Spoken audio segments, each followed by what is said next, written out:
The movie begins with Barry Allen, who has been suffering from something he can't really understand. He finds himself in his lab, which turned out to be destroyed. Everything seemed just like the moment when he originally gained his superpowers. He branches at the restaurant where a waiter called Iris serves him breakfast. He is surprised she doesn't recognize him. Iris slips while trying to give him the food, but Barry Allen uses his speed force to catch it. Barry proceeds to get to know her over again, who replies that she is going to stop working in the restaurant because she finally landed her dream job, a news writer. He asks her to go on a date with him and she happily agrees, but this is where Flash problem begins to get worse. He finds himself in another world where he is in the middle of a fight with an android called Amazo, a villain who is a threat to the city. Amazo tries to finish him up, but another speedster saves his life. He is Superman, who insists Flash should sit this one out while he handles the android himself. There is something Superman doesn't know about this android which Flash tries to warn him about, but it is too late. The android already drained half of his powers and it once did same to the Flash. Just as Amazo proceeds to finish what he started with them, a guy who Flash describes as Robin Hood comes to their rescue. He is Green Arrow, who helps them escape with his car. Superman is really weak from the fight and needs urgent medical attention. Instead of Star Labs, he tells them to take him to a friend whom he trusts. They both took him to Bruce Wayne Mansion, who offers them hospitality, but Flash suddenly finds himself in Earth X, where he is making preparations on his upcoming wedding with Iris. Iris advises that he can help people without risking his life, and as example, Barry gives money to a homeless-looking man who warns him about the world's coming to an end. The man touches his head and Flash suddenly finds himself in Earth 4, where Bruce Wayne pays a visit to him with a child who he introduces as Dick. Bruce explains how the kid lost his parents and wants Barry to place him at the orphanage since he has connections there. Barry doesn't think this is a good idea because the kid already sees Bruce like a dad, but Bruce reminds him on the kind of life he lives, which will be life-threatening for the little child. Flash finds himself back in Earth 2, where Superman is undergoing treatment in Bruce Wayne Mansion after his fight with Amazo. At this time, there was nothing like the Justice League. During Batman's research, he finds out that Dr. Anthony Ivo created the android, and destroying it will be a big challenge because its proximity allows it to absorb and store supernatural energy. The next morning, when Superman regains consciousness, the heroes have a round-table discussion. In order to stop this android, Superman suggests about forming a kind of superhero club. Batman sees this as a terrible idea. Nevertheless, it is exactly what they are going to do. Not just the four of them, but Batman has other heroes in mind that can join the team. Firstly, they recruit a model called the Vixen, who has a necklace called the Totem that allows her to mimic the ability of any animal she imagines. Next is an alien friend of Superman called John Jones, who agrees to join as well. After Green Lantern captures some bank robbers, he is met by the heroes, but he rejects their offer because he already belongs to a team called the Green Lantern Corps. Superman informs the city about the new formed team of heroes who will be using the Metropolis Terminal Station as their headquarters.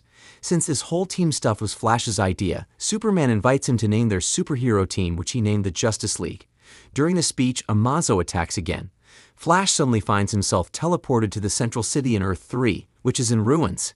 He spots a speedster robbing a bank and goes to stop him, but fails to realize that things in this world are different. The speedster informs Flash that he belongs to the Crime Syndicate, a team that controls the government. The rest of the Crime Syndicate shows up and they are introduced as Power Ring, Allman, Superwoman, Johnny Quick, and their leader, the Ultraman, who is curious to know where the Flash came from. Flash explains he's from a parallel Earth, but his story is trash to them because they don't believe there's more than one Earth. Superwoman wastes no time and uses the lasso of submission on the Flash just to find out he's actually telling the truth. Everything in this world makes no sense to the Flash because how can the Crime Syndicate be the government and criminals at the same time? Ultraman admits it's all because they were really bored, but not anymore, since Flash has now given them a precious gift, which is a challenge. Now they know of new worlds to conquer, armies of super beings to slaughter, billions of people to enslave, and a reason to fight. They try to force Flash to take them to the other Earths, and when they weren't getting any answers they try to kill him, but that homeless-looking man stops them. He is a sorcerer, and he turns out to be no other person but John Constantine, who shows the Crime Syndicate how their world will be destroyed really soon. We are suddenly taken back to Earth 2, where Amazo attacks the Justice League. While Flash is busy saving the civilians, he hears a voice of Amazo who assisted him in preventing damages on both the heroes and the citizens. Flash is confused why he shows concern for their safety when he is in the middle of attacking them. Amazo replies it's a faulty interpretation. His attack is contrary to his primary function. His primary function designated by Professor Ivo is to prolong and improve human life, but his mission parameters was reprogrammed by his new best friend Lex Luthor to drain lives. The android is unstoppable, so Batman had no other choice but to call in an airstrike. Metropolis will be turned to a war zone with bombs dropping from the clouds, but he assures the rest of the heroes that the citizens will be cleared out before that happens. Flash tells Batman to wait because he has a solution. The only one that can stop the android from Lex Luthor control is Dr. Evo, the android original creator.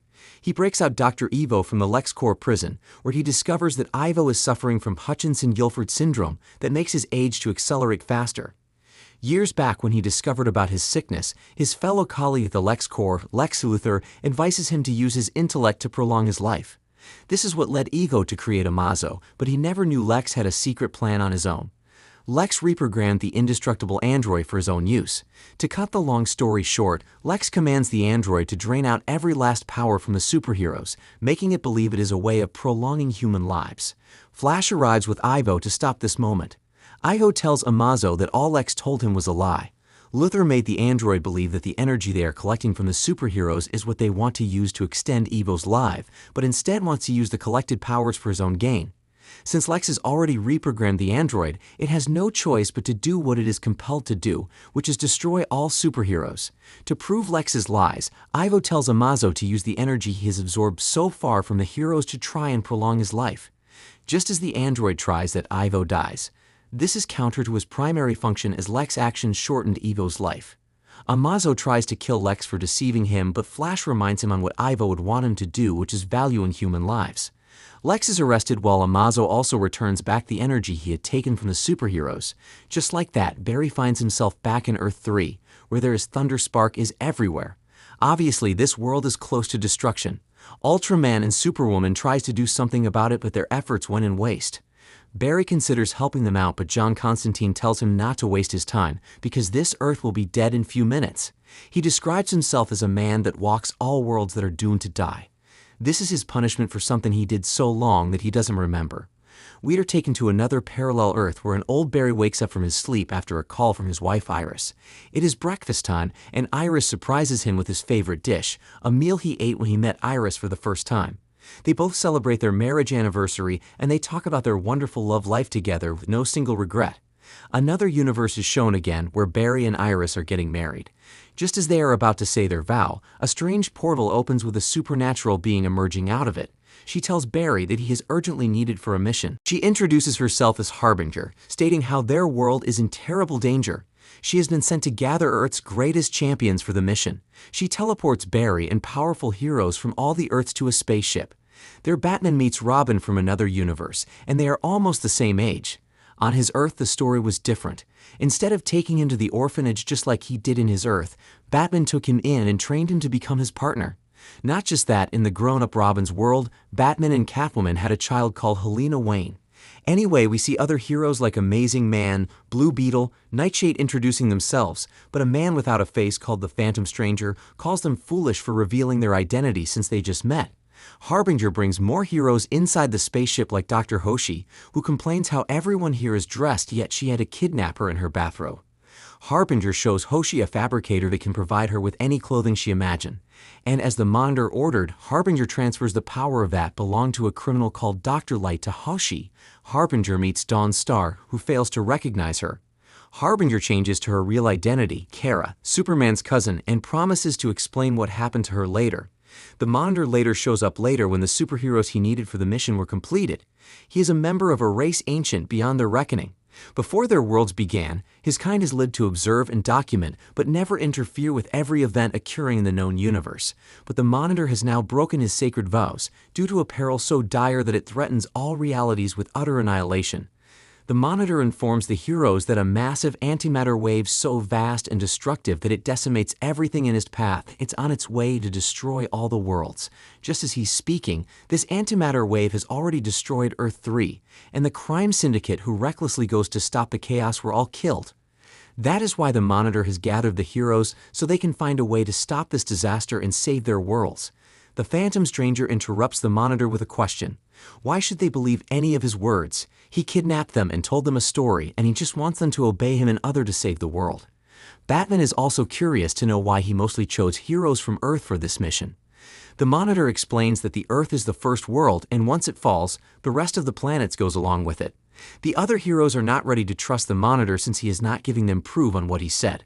But the Flash, who had witnessed the destruction of Earth 3, testifies that the Monitor isn't lying. Wonder Woman uses her lasso of truth on the Flash, which confirms their doubts. The heroes realize that they are completely screwed just as another Earth gets destroyed by the wave before their eyes. This isn't a kind of fight where they can punch their way out, but requires genius-level scientists to solve. They devise a way to create a kind of shield to protect them from the phenomenon. We get to find out that each Earth has a massive vibrational generator. If they could power them, the antimatter wave can pass through their Earth without damaging it.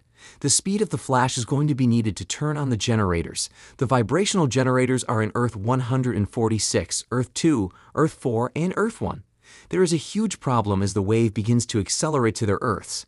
The scene then shifts to another universe where the old Flash lost his wife Iris to a heart attack.